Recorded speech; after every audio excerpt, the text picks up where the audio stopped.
সাংবাদিক বন্ধুরা সবাইকে নমস্কার। আজকে পিএইচকিউতে ল অ্যান্ড অর্ডার সিচুয়েশন কে নিয়ে এখানে একটা গুরুত্বপূর্ণ বৈঠক হয়েছে। এর আগেও আমি দুবার এখানে এসেছি, দুবারই আপনারাও আমার থেকে জানতে চেয়েছিলেন কি কি বিষয়ে কথা হয়েছিল। এবারও কি কি বিষয় নিয়ে এখানে কথা হয়েছে আমাদের ডিজিপি সাহেব অলরেডি ভাবে আপনাদের সামনে রেখেছেন। দেখুন, একটা সময় ছিল যে আমাদের ডেলিভারি যে পুলিশিংয়ের যে ডেলিভারির যে এন্ড পয়েন্ট সেটা হচ্ছে আমাদের থানাগুলো। একটা সময় ছিল মানুষ ভয় পেত যে থানাতে গিয়ে কোনো বিচার পাবে কিনা। আমি এই বিষয়টার উপর খুব জোর দিলাম যে থানায় যখনই মানুষ আসবে তার সাথে তার বিহেভিয়ারাল বিষয়টাও যেন দেখে প্রপারলি। যখনই অসহায় অবস্থায় মানুষ আসে এবং প্রপারলি যেন অ্যাড্রেস করা হয়, সেখানে যখন এফআইআর বা ডিজি এন্ট্রি যাই করুক প্রপারলি যেন সেটা নেওয়া হয়। কোনো জায়গায় যদি দেখা যায় যে আইনগতভাবে যে এফআইআরটা প্রপারলি হয়নি, তো একটু সেই যাতে প্রপারলি আইনটা মানে তার বিচারটা পায়, যিনি এসছেন নির্যাতিত বা নির্যাতিতা তাকে সেইভাবে বলা যে আপনি এই জিনিসটা করলে আরো বেটার হবে। কারণ অনেক সময় থানাতে গেলাম, একটা এফআইআর করে আসলাম, কিন্তু দেখা গেল যে যখন সেটা কোর্টে যায় খারিজ হয়ে যায়। তো সেই বিষয়টা আমি বললাম, প্রয়াসের উপর জোর দিলাম যে প্রয়াসের যে কার্যক্রম সেটা সেখানকার যে নাগরিকরা আছে তাদেরকে নিয়ে তাদেরকে সচেতন করা, সেই বিষয়টা আমি বললাম যে এখানে কোনো রকম খামতি যেন না থাকে। আরেকটা বিষয়, এবার যেহেতু আমাদের দুর্গাপুজো, এখানে দেখুন আমরা বারবার যেটা বলি 150 বছর পূর্তি হলো আমাদের ত্রিপুরা পুলিশ। ভারতবর্ষের মধ্যে খুব কয়েকটা পুলিশ মানে ডিপার্টমেন্ট আছে যেখানে ভারতবর্ষের মধ্যে 150 বছরে পুলিশ কিন্তু খুব কম সংখ্যা, মানে এত বছর। কাজেই আমরা কিন্তু ওনাদের সামনে আমি রেখেছি আমাদের গর্ব যে এত বছর আপনারা কাজ করে এসছেন। এবং এটাও আমি বলেছি যে এখন পর্যন্ত 28টা যে পূর্ণ রাজ্য আছে নিচের দিক থেকে আমরা এখন তৃতীয় স্থানে এসেছি। সব ঠিক আছে, কিন্তু সেটা সাস্টেনেবল হতে হবে। এবং এই ত্রিপুরা একটা করিডোর হিসাবে ব্যবহৃত হয় বাংলাদেশের সাথে, আবার এখান থেকেও বাইরে যায়। সবাই বারবার এই বিষয়ে আমরা কথা বলেছি। ঠিক আছে, আমি এটাও বলেছি এখানে ডিস্ট্রাকশনের নর্থ ইস্টার্ন জোনে এখানে হাইয়েস্টে আছে, সিজারের ক্ষেত্রেও হাইয়েস্ট আছে, কিন্তু এটা কেন নিচের দিকে আসবে না? আরো এটা জিরো যেটা টলারেন্স আমরা মাননীয় প্রধানমন্ত্রীর থেকে শুরু করে আমাদের মাননীয় স্বরাষ্ট্রমন্ত্রী বারবার বলছেন যে কাউকে যেন ছাড়া না হয়। আপনারা আরো ভিতরে যান, কে এর পেছনে আছে, কারা এই বিষয়ে এগুলো কাজ করছে। বহুদিনের পুরনো এই ব্যবসা চলছে এখানে, এটাকে যেভাবে হোক আমাদের বন্ধ করতে হবে। এটা হচ্ছে সবচেয়ে বড়। এনডিপিএস এর কেস হয়, তারপর ছাড় পেয়ে যায়, মাঝখানে কোনো রকম মনিটরিং আমাদের যাতে কোনো অবস্থা খামতি না হয় সেই বিষয়টা যেন দেখে। এবং কেন সেটা হবে যখন দেখা যায় এনডিপিএস এর কেস হচ্ছে, আমি এটা বলছি না যারা নির্দোষ তাদেরকেই মানে সাজা যাতে দেওয়া হয় সেই ব্যবস্থা না, যারা সত্যিকারের দোষী তাদেরকে অ্যাড্রেস যেন করে সেই বিষয়টা আজকে জোর দিয়েছে। পুজোর হিসাবে তো বললেনই, পুজো নিয়ে চাঁদার বিষয় নিয়ে বলছেন, আমি বলছি। কিন্তু এখন আমি দেখলাম আমরা এতগুলো অ্যাকশন নিলাম, আপনারা দেখেছেন একটা ক্লাব এবং আরেকটা, তারপরও মানে এটাকে বিরোধী পক্ষ থেকে এটার ভিতর বেশি জোর দিচ্ছে।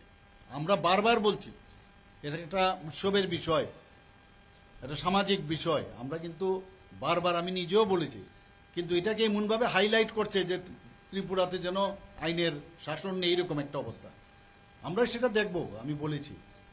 এবং আমি এটাও ওনাদেরকে নির্দেশ দিয়েছি যে সমস্ত সিনিয়র পুলিশ অফিসাররা সেটা ডিজিপি হোক, তার নেক্সট এরিয়াতে যেন মানে সাবঅর্ডিনেট যে এরিয়াগুলো আছে সেখানে নিয়মিত যেন টহল দেয়, নিয়মিত যেন মানে সেখানে ভিজিট করে, এবং তার নেক্সট টু নেক্সট এইভাবে করতে করতে সব জায়গায় যেন পুলিশ অফিসাররা, সিনিয়র পুলিশ অফিসাররা বরাবর যেন সেখানে যায়। তাতে কি হয়, সেখানকার একটা ধরুন থানা, সেখানকার যে বিভিন্ন বিষয় আছে, গাড়ি ঠিক আছে কিনা, বা সেখানকার যে আপনার ফিজিক্যাল কন্ডিশন, ওই থানার যে ইনফ্রাস্ট্রাকচার সেখানে কোনো সমস্যা আছে কিনা, তো এটার একটা মনিটরিং করে তার রুটিন ওয়ার্ক সব পুলিশ অফিসার উপর থেকে শুরু করে নিচের দিকে যেন একটা রুটিন কার্যক্রম যেন করে, সেই বিষয়ে ওনাদেরকে বলেছি। আমরা ফ্রি হ্যান্ড দিয়েছি, কোথাও ইন্টারফেয়ার করি না, সেটাও আমি জোর দিয়েছি। আগে তো রাজনৈতিকভাবে আমরা দেখেছি পুলিশকে ইউজ করা হতো, আমরা তো এখানে ফ্রি হ্যান্ড দিয়েছি। যারা ক্রিমিনাল বা যারা ক্রাইম করে তাদের কোনো জাত হয় না, পরিষ্কার, এবং এটার ভিতরে আমরা জোর দিচ্ছি, এবং বারবার আমি বলছি যে সেখানে কোনো রকম আমরা কম্প্রোমাইজ করব না। আরেকটা যেটা আমি বিষয় জোর দিয়েছি, কেন বিস্তারিত বলেছেন ডিজিপি সাহেব, যে আমাদের যারা অ্যাডভোকেটরা আছেন তাদের সাথে যেন যোগাযোগ একটা সবসময় ওনাদের সাথে প্রপারলি, যখন কেসটা যাবে কোর্টে, কনভিকশনের রেট আরও বাড়াতে হবে। আদারওয়াইজ খালি আমি অ্যারেস্ট করলাম, এবারে কনভিকশন হলো না, তো লাভ হবে না। তো এটা একমাত্র সম্ভব হবে আমি ওনাদেরকে নিয়েও, যারা আমাদের পিপিরা আছেন, এপিপিরা আছেন, বা অন্যান্য যারা আছেন আমাদের লিগেল সাইডে, তাদেরকে নিয়েও আমি বসবো। এই যে একটা রিলেশন পুলিশ এবং অ্যাডভোকেটদের, তাহলে গিয়ে প্রপারলি তার বিচার ব্যবস্থাটা অনেকটা স্ট্রেংথেনিং হবে। আমি আরেকটা জিনিস আমি আজকে যেটা ওনাদেরকে বলেছি, যত পুরনো কেস আছে আমি বারবার বলেছি আগে, যে এই কেসগুলো থানা ওয়াইজ যেখানে আছে সবকটা বের করুন আপনারা। কারণ কোনো জায়গায় যদি এত বছর ধরে মানে বিচার ওরা না পায়, তাহলে এটা কিভাবে চলবে? এবং আমরা জানি যে, আপনারা জানেন যে পরিমল হত্যা মামলা আপনারা সবাই জানেন, ক্লোজ হয়ে গেছে। তাহলে হাইকোর্ট থেকে আবার কি করে সেটাকে আবার ওপেন করা হলো? ওপেন করার রাইট আছে, সেটা আইন অনুযায়ী হবে, আমরা ওপেনই করতেই পারি। এটা একটা ভুল বার্তা, ওপেন করা যাবে না এরকম না। তো আমরা সেই কথাইগুলো বলছি, যারা বিচার পায়নি সেই বিচারের ব্যবস্থা করার জন্য, যাতে সমস্ত কেস, পুরো কেসটা যেন আমাদের গোচরে আনে, আমরা সেইভাবে কাজ করব। আমরা যেটা বলেছি সেটা আমরা করব। আজকে সেই বিষয়গুলো বলা হয়েছে। ট্রাফিকের বিষয়ে আজকে কথা বলেছি। ট্রাফিকের সারা ভারতবর্ষ না, শুধু পৃথিবীর বহু জায়গার মধ্যে ট্রাফিকের সাংঘাতিক অবস্থা। কারণ যেভাবে ভিকেলসের এক্সপ্লোজন হয়েছে, সমস্ত জায়গায় একই সমস্যা। আমাদের ত্রিপুরাতে আমরার যে অবস্থা আছে, তার মধ্যে কেন না আমরা মানুষকে রেহাই দেব?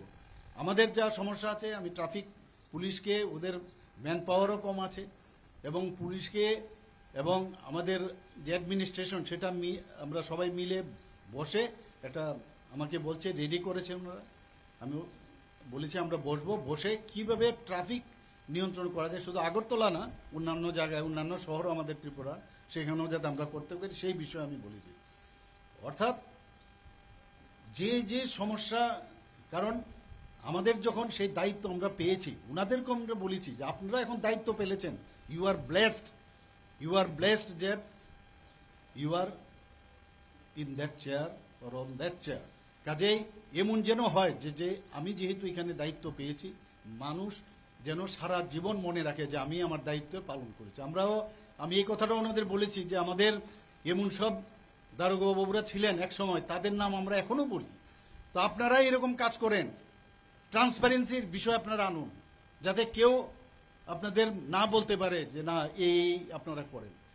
তো ট্রান্সপারেন্সি বজায় রেখে আমাদের ত্রিপুরা সরকার বারবার বলছে আমরা ট্রান্সপারেন্সি, আমরা এক দুটো ঘটনা এদিক হতে পারে সেটা আমরা করব, কিন্তু ট্রান্সপারেন্সি রেখে যেন পুলিশ কাজ করে, মানুষ সেটা মনে রাখবে।